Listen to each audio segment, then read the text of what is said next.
Panorama group, जो सोचता है वो करता है। आपके अपने सपनों का आशियाना। में तीन महत्वपूर्ण जानकारी जो मैं आप सबके साथ साझा करना चाहता हूं, और उन जानकारियों को साझा करूं उससे पहले जरूरी है एक छोटा जिक्र लोक जनशक्ति पार्टी रामविलास ने जो नई ऊंचाइयां हासिल की हैं। आप सबके सामने पार्टी ने कई उतार चढ़ाव देखे। आप सब में से कई ऐसे पुराने साथी भी हैं जिन्होंने मेरे नेता के संघर्ष को देखा।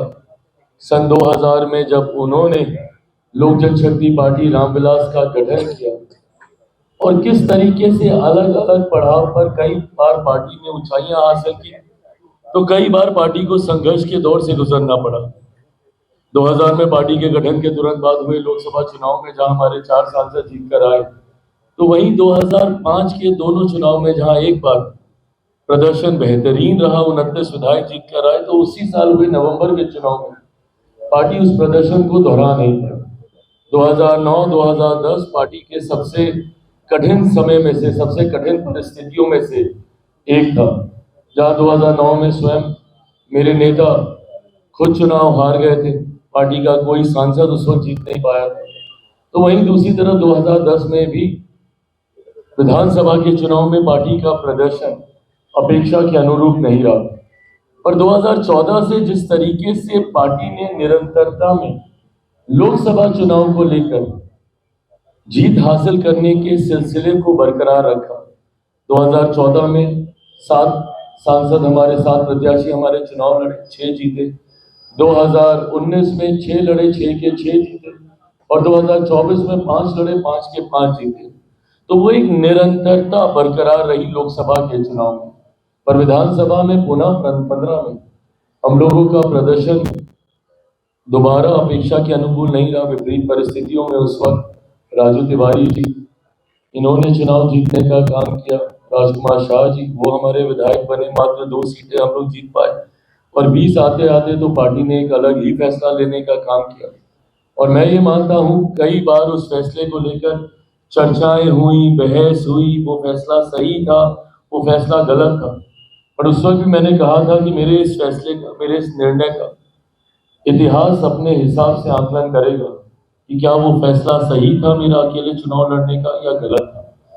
पर आज मैं मानता हूं कि जब पार्टी ने एक नई ऊंचाई हासिल की है ठीक 5 साल के बाद, तो इसकी जड़ में 2020 के उस फैसले की झलक जरूर दिखाई देती है। 2020 में लोक जनशक्ति पार्टी रामविलास ने विपरीत परिस्थितियों में, जब यकीनन गठबंधन में हम लोग को कॉर्नर किया जा रहा था, गठबंधन में हम लोग को जगह नहीं मिली थी, तो वहीं एक ऐसा दौर था जब मेरे नेता, मेरे पिता आदरणीय रामविलास पासवान जी का स्वास्थ्य ठीक नहीं था और लगभग अगस्त के महीने से वो अस्पताल में थे। और उससे पहले से उनकी तबीयत खराब थी। तो उससे पहले लगभग 6-7 महीने तो हम पटना आए भी नहीं थे, दिल्ली में उनका इलाज चल रहा था। और उसके बाद जिस तरीके से चुनाव के दौरान पहले चरण का जब नामांकन चल रहा था, ठीक उस दौरान उनका निधन हुआ।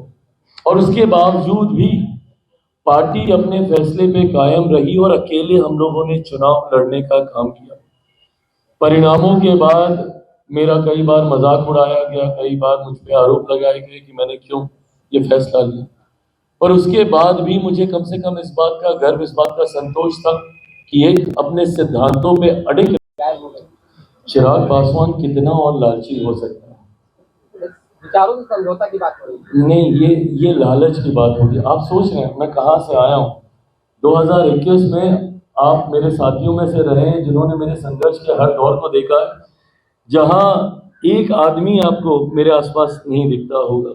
संभवतः कहीं कार्यक्रम करना है तो 10 लोग कहाँ से आएंगे, कौन उस व्यवस्था को तैयार करेगा। ये मुट्ठी भर लोग जो हमारे साथ थे वो इन चीजों को ऑर्गेनाइज करने का काम करते थे। ऐसे में 2024 में अकेले सांसद की पार्टी, और जिसकी पार्टी को 2021 में तोड़ दिया गया था, उसे घर परिवार से निकाल दिया गया था, उस अकेले सांसद पे मेरे प्रधानमंत्री ने विश्वास करके 5 सीटें लड़ने के दी।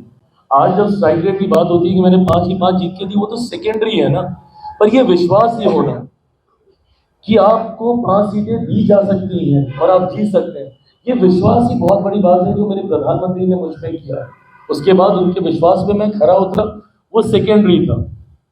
5 सांसद मेरे जीते, 1 सांसद वाली पार्टी के, 0 में 1 विधायक बोलने लगा था, बट जो जीते भी थे वो भी दूसरी तरफ चले गए थे। तो 0 विधायक वाली पार्टी को 29 सीटें दे दी जाती हैं चुनाव लड़ने के लिए। उसमें से हम 19 जीत के आते हैं तब, जबकि निरंतरता में ये नैरेटिव सेट किया जा रहा था कि सारी हारने वाली सीटें दी गई हैं। दहाई का आंकड़ा भी चिराग पासवान की पार्टी पार नहीं कर पाएगी। एंड जो कि वे डाटा के हिसाब से देखें तो सही भी था। 26 में से 29 में से 26 हारी हुई सीटों पर मेरे प्रत्याशी चुनाव लड़ रहे थे। बट उसके बावजूद ये विश्वास होना गठबंधन का कि आपको 29 सीटें दी जा सकती हैं और आप उसमें से 19 आप जीत कर आते हैं। 2 मंत्रियों को पहले उसमें शपथ भी दिलवा दी जाती है। अब अगर इसके बाद भी मैं गठबंधन से कुछ मांगू तो मुझसे बड़ा नाशुक्रा कोई नहीं होगा, मुझसे बड़ा लालची कोई नहीं होगा। इसके बाद भी अगर मैं मलाल रखूंगा किसी तरीके से तो फिर मुझे खुशियों को मनाना नहीं आता होगा। तो ऐसे में जितना मिला है, मैं मानता हूं कि ये मेरे पिता के आशीर्वाद से हम लोग यहाँ तक पहुंचे हैं। तो मलाल कतई किसी बात नहीं। दो मंत्री बने हैं, कोई मंत्री खास मंत्रिमंडल का डिमांड है कि दोनों मंत्रियों को ये के बाद पुनः मैं दोहराऊंगा कि हम लोग, कल मैंने इस बात का जिक्र किया, इंक्लूसिव गवर्नेंस की सोच के साथ हमारी सरकार बिहार में कार्य करने जा रही है। 2014 के बाद जिस तरीके से केंद्र में आपने देखा कि साइलोज को ब्रेक डाउन किया गया, अभी तक जो मिनिस्ट्री साइलोज में काम करती थी, inter ministerial inter departmental interaction के साथ सरकारों ने काम करना शुरू किया।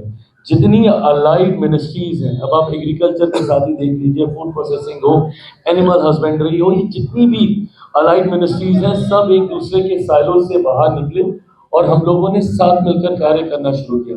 ऐसे में आप मेरे मंत्रालय, आप मेरी पार्टी को बहुत सीमित कर रहे हैं ये बोलकर कि मैं किसी मंत्रिमंडल की मैं बात कर रहा हूँ। जनता दल यूनाइटेड के मंत्रियों के विभाग भी मेरे हैं, तो भाजपा के मंत्रियों के विभाग भी मेरे हैं, मेरे विभाग भी जदयू के और भाजपा के भी हैं। एक यूनिट, एक टीम के साथ हम लोग कार्य कर रहे हैं। बट स्टिल अगर आप कोई स्पेसिफिक जानकारी आप जानना चाह रहे हैं तो मैंने कोई मंत्रिमंडल विशेष तौर पर कोई मांग पार्टी की तरफ से नहीं की गई है।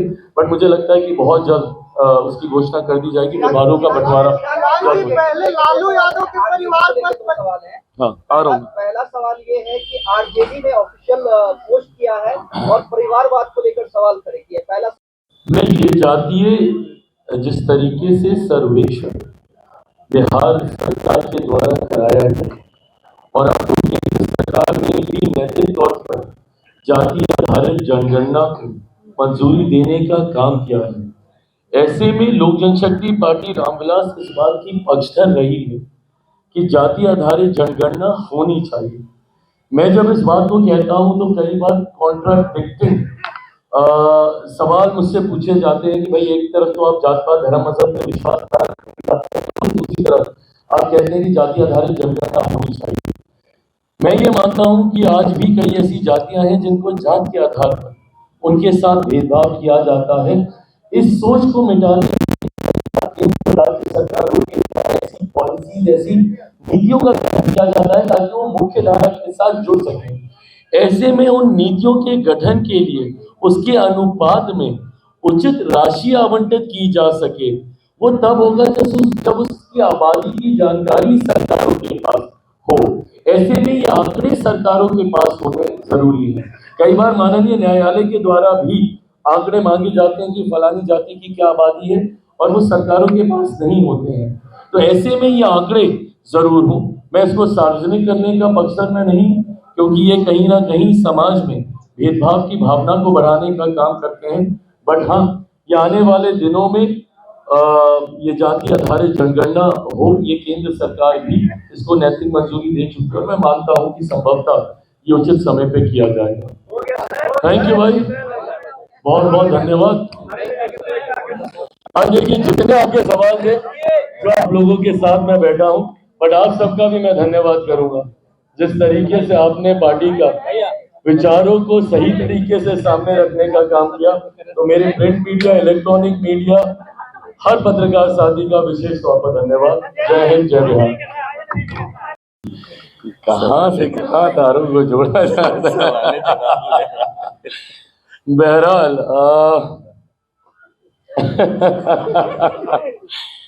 परिवारवाद का जहां तक सवाल खड़े करने का काम राष्ट्रीय जनता दल के द्वारा किया जा रहा है, मुझे लगता है कि अंतोगत्वा काबिलियत, और मैंने हमेशा इस बात को कहा और माना है कि आप किसी परिवार से आते हैं नहीं आते हैं, ये आपका सौभाग्य हो सकता है। कोई हैवी वेट सरनेम आपके साथ अगर जुड़ा है, आपका सौभाग्य बट आपकी काबिलियत नहीं है। सौभाग्य शायद आपको मौका दे सकता है, बट काबिलियत ही आपको आगे लेकर जाने का काम करेगी। ऐसे में मैं मानता हूं कि आज मेरी पार्टी अपनी काबिलियत यहाँ तक पहुंची। अगर चिराग पासवान में वो क्षमता नहीं होती तो रामविलास पासवान के बेटे होने की वजह से 14 में एक बार बस उनको चुनाव लड़ने का मौका मिल गया, पर अगर 19 में जमुई की जनता ने मुझे तिगुने मार्जिन से जिताने का काम किया तो संभवतः उन 5 सालों में मेरी काबिलियत के अनुसार किए गए कामों के आधार पर था। 2021 में मेरी पार्टी को समाप्त करने के बाद अगर मुझ में काबिलियत नहीं होती तो शायद मैं पुनः पार्टी को खड़ा नहीं कर पाता। ऐसे में मैं मानता हूं कि आप में वो काबिलियत का होना जरूरी है, वही इवेंचुअली आपको आगे लेकर जाने का काम करेगी। बहरहाल राष्ट्रीय जनता दल खुद के ऊपर, उनके ऊपर परिवारवाद के कई तरीके के आरोप लगाए जाते हैं। मुझे लगता है कि ये वो समय है जहां अपनी काबिलियत उनके परिवार के सदस्य दिखा सकते हैं। संघर्ष, कठिन परिस्थितियों में आपका संघर्ष आपकी सही पहचान कराता है। यहाँ से अगर वो निकाल देगा तो यकीनन काबिलियत होगी, बट अगर किसी वजह से अगर वो चूक जाते हैं तो आपकी काबिलियत पर सवाल उठेंगे। मैं इस बात को जरूर कहूंगा, आंकड़े आप देखिएगा, काबिलियत अभी तक राष्ट्रीय जनता दल के सेकेंड जनरेशन के द्वारा नहीं सामने आई। 2005 तक जिस तरीके से उनकी पिछली पीढ़ी आदरणीय लालू जी, राबड़ी जी पार्टी का नेतृत्व कर रहे थे और 5 में हार जो मिली, उसके बाद से पार्टी कभी खड़ी ही नहीं हो पाई है। 2010 के परिणाम आप देखिए, राष्ट्रीय जनता दल को पुनः करारी हार मिली है।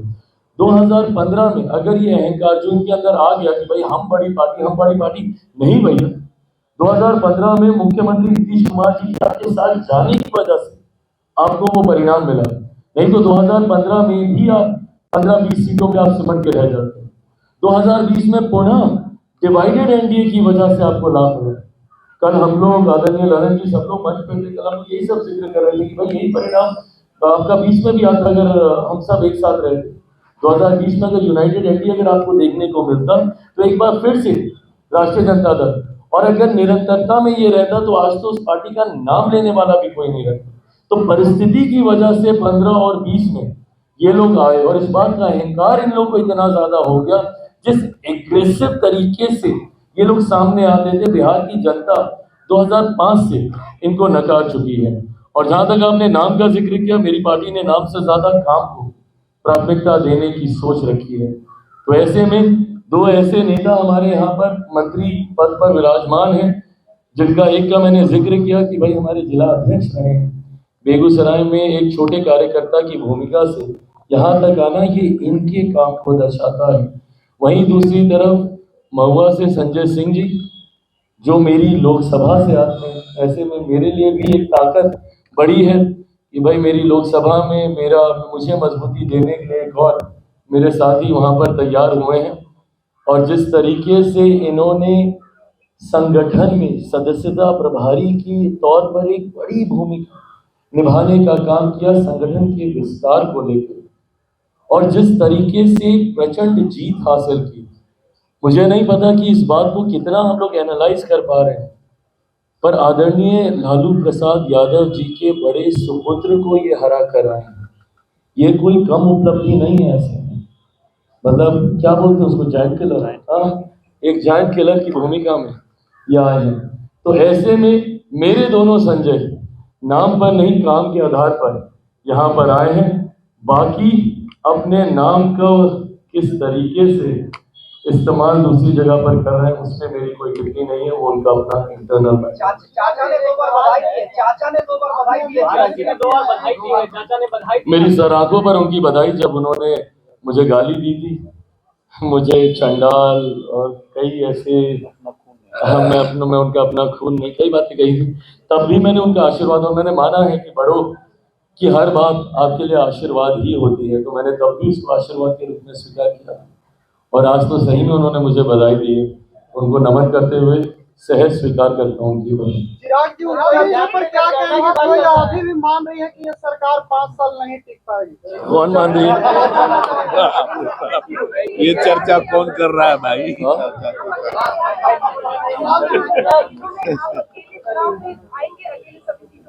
कब? आने वाले दिनों में क्या आने वाले दिनों में पार्टी विस्तार पे ज्यादा काम करेगी। अलग अलग राज्यों में चुनाव हो रहे हैं, बंगाल के चुनाव है, उत्तर प्रदेश का चुनाव है, पंजाब का चुनाव है, जहां पे गठबंधन के तहत हम लोग चुनाव लड़ने की तैयारी हम लोग कर रहे हैं। और 30 तो अभी दूर की बात है, उससे पहले 29 एक और पड़ाव आएगा, जहां चौथी बार मेरे प्रधानमंत्री आदरणीय नरेंद्र मोदी जी को देश का प्रधानमंत्री बनाने के लक्ष्य के साथ मैं और मेरी पार्टी जिम्मेदारी निभाने का काम करेगी। 30 आते आते तक यकीनन पार्टी एक बड़े स्वरूप में अपने आप को तैयार कर चुकी होगी। उस वक्त की भूमिका हम लोग तब सोचने का काम करेंगे। पर मैं ये मानता हूं कि जो एनडीए गठबंधन है, ये अपने में इतना स्ट्रॉन्ग और विनिंग कॉम्बिनेशन है, जिसके सामने मैं नहीं मानता कि अब कोई और टिक पाएगा। क्या लगता है केंद्र में भी आप मंत्री हैं, आपके 19 विधायक जीत कर आए, 2 मंत्री भी बन गए, एक बड़ी जिम्मेदारी है। और युवा जो जिस तरह से युवा की एक कह सकते हैं कि मांग है कि बिहार में इंडस्ट्री हो, प्रधानमंत्री आए, जेपी नड्डा आए, अमित शाह आए, तमाम लोग आए, बिहार को जरूरत है इंडस्ट्री की, बिहार को जरूरत है रोजगार की। तो ये आपको लगता नहीं कि चिराग इसमें क्या करेगा? ये सवाल कई बार चुनाव के दौरान भी हम लोगों से पूछा गया कि भाई 20 साल के बाद आज आप लोग इंडस्ट्रियलाइजेशन की बात कर रहे हैं, जब हम लोगों ने संकल्प पत्र में इसका जिक्र किया कि हर जिले में उद्योग खुलने चाहिए। मैंने पहले भी इस बात का मैंने जिक्र किया कि किसी भी राज्य में उद्योग खुलने से पहले उस इंफ्रास्ट्रक्चर को तैयार करने की जरूरत है। आप उद्योगों की कल्पना ही नहीं कर सकते जब तक कनेक्टिविटी नहीं होगी। अगर सड़क मार्ग, रेल मार्ग से अगर आपके राज्य के जिले जुड़े हुए ही नहीं हैं, तो आप कैसे? अच्छा हाँ, आपका ये मेरे दिमाग से निकल गया, आज जिसमें चिराग।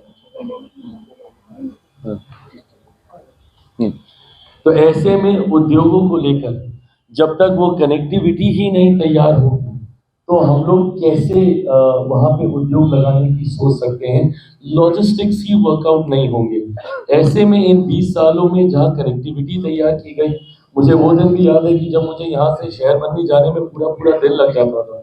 मैं अपने गाँव का जिक्र कर रहा हूँ, आज मैं 3.5-4 घंटे में मैं अपने गाँव पहुंच जाता हूँ।